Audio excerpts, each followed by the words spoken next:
Rewind to the 8th of May 2019 and the Johan Cruyff Arena lay in shock. A stunning second half hat-trick by Lucas Moura had just shattered Ajax hearts, sending Tottenham to the final of the Champions League. It signalled the end for the next great Ajax side, with Europe's elite lining up to cherry-pick its best talents. 12 months on, and 5 of the starting 11 against Spurs had been sold in Hakim Ziyech, Frenkie de Jong, Matthijs de Ligt, Donny van der Beek and Kaspar Dolberg. All 5 looked destined for glory away from the Dutch capital, collectively costing over £240 million.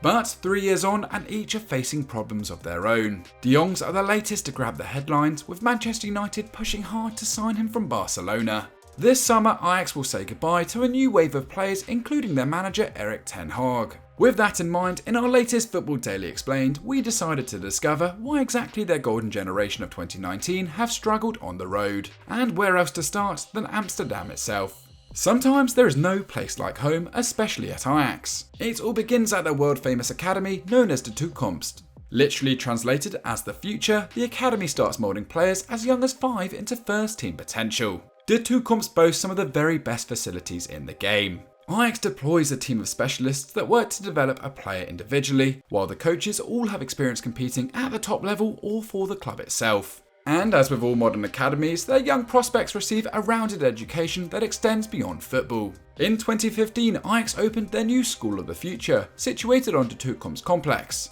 The school features few doors and wide open spaces, meaning the mentors and pupils are made to mingle and work around each other. This encourages respect and awareness for one another, further fostering the family feel within the club. Every player that graduates into the senior squad is steeped in the club's rich history and culture. They also join a side with a powerful sense of winning on and off the pitch. In the 21st century, De Gordon Zonen have claimed the Eredivisie title on 9 occasions and only fallen below the top 2 twice. They are also the financial powerhouse of Dutch football, with the online economist Swiss Ramble revealing that between 2010 and 2020, Ajax reported a yearly profit before tax 9 times. For context, in 2020 their total commercial, broadcast and matchday revenue stood at €162 million, more than double PSV Eindhoven and Feyenoord on €72 and €71 million respectively, and greater than the bottom 13 clubs in the division combined. This stability has allowed Ajax to continue its dedication to its academy and breed a culture of success into its players. However, as their 2019 golden generation have discovered, life outside of Amsterdam doesn't offer the same levels of comfort and security. First up, let's take Matthijs de Ligt. The centre-half entered de Toekomst as a 9-year-old before making history as the youngest player to ever wear the armband for the Amsterdammers. His £68 million move to Juventus in the summer of 2019 also made him the most expensive defender in Italian top-flight history. And it looked like a smart decision by the young Dutchman. The Bianconeri had just secured their 8th Serie A title in a row and reached 2 Champions League finals in the previous 5 years. What's more, Giorgio Chiellini and Leonardo Bonucci were well into their 30s, presenting a clear path of succession for de Ligt. In 2019, de Ligt won his first Scudetto, however their victory lacked conviction. Juve's haul of 83 points was their lowest since 2010-11 and they failed to win any domestic cups. It cost Maurizio Sarri his job after just 1 year. His successor Andrea Pirlo also lasted a sole campaign before being replaced by Max Allegri, who failed to improve on 4th or win a domestic trophy last season. De Ligt has now played under 3 different managers in 3 years in Turin. Meanwhile, the club has spent £450 million on player transfers without significant improvement. The past 2 seasons were quote not good enough, stated de Ligt in a recent interview with NOS. We have to make progress. Juventus are a club that always wants and must become champions. The 22-year-old even warned he would consider leaving if the situation didn't improve, stating, "I always look at what is best for me in terms of the sporting project." His contract runs until 2024, giving Juventus 2 years to claw back their dominance over the Italian game or risk losing de Ligt for good. Donny van der Beek has also discovered a club in transition at Manchester United after signing in 2020. In his first season, the team suffered a devastating defeat to Villarreal in the Europa League final, and United's ill-fated participation in the European Super League triggered mass protests against the club's owners. The infamously aloof Joel Glazer was forced to release a rare statement apologising for the breakaway project and pledging to be better. Yet in 2021-22, things only got worse. Ole Gunnar Solskjaer was sacked in December after an alarming slump in form, and his replacement Ralf Rangnick could only guide the club to 6th. Their tally of 58 points was their worst return in the Premier League era. This summer, United's record signing Paul Pogba walked away for nothing amid talks of a broken dressing room. Meanwhile, David de Gea called on those not committed to the project to just go. Erik ten Hag will become Van der Beek's third United manager in just 2 years, though it seems a monumental challenge for the pair to recreate the club harmony they enjoyed with Ajax.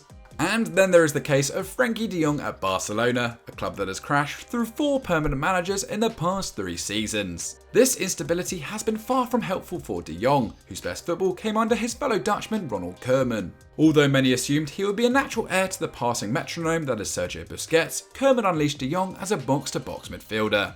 So when the club's form soured in the early stages of last season, de Jong defended Koeman, stating, "I don't think changing the coach is the solution." Not only did they share a good relationship, his partner was also close to Koeman's wife.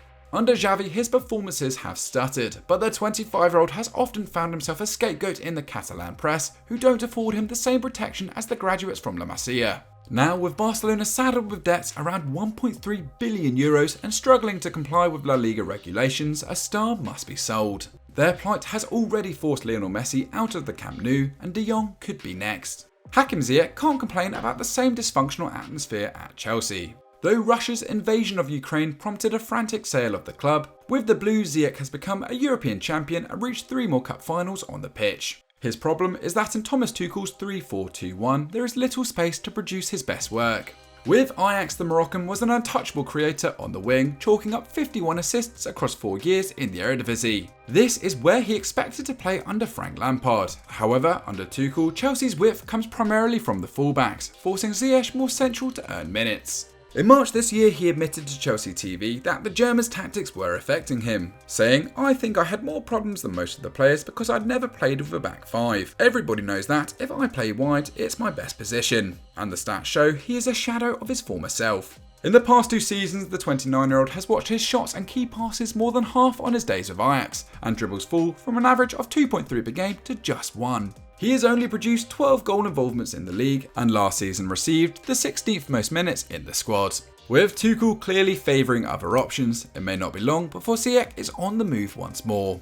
Elsewhere in France, Kaspar Dolberg is yet to build on his impressive start to life at Nice. The €20.5 million signing was named the club's player of the season in 2019-20 after scoring 11 in all competitions, but has netted just 13 in the 2 years since. Often accused of going missing in matches, in the current markets, Nice would struggle to turn a profit on what they paid for the striker should they look to move him on. However, when it comes to disappointments, none compare to Donny van der Beek. At Ajax, he featured everywhere across the midfield, though mainly as a number 10 capable of arriving late in the box. But in the past 2 years, he has never found an identity at Old Trafford.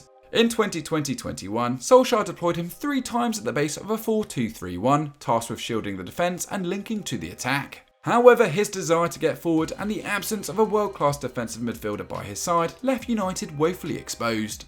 In an FA Cup clash at home to Watford, the Hornets managed to turn 34% possession into 18 shots on goal. Though not entirely Van der Beek's fault, the midfield proved far too porous with the Dutchman at its core. With Bruno Fernandes much preferred in the number 10 role and Fred and McTominay the favoured pivots, his chances dwindled rapidly. He finished the campaign with little over 500 minutes of Premier League action. Last summer, the 25-year-old was instructed to bulk up to become more physical. However, his work in the off-season proved fruitless, as by the time he joined Everton last January, he'd featured in just 14% of all available game time. The departure of Paul Pogba and Nemanja Matic plus Ten Hag's arrival should offer him a glimmer of hope.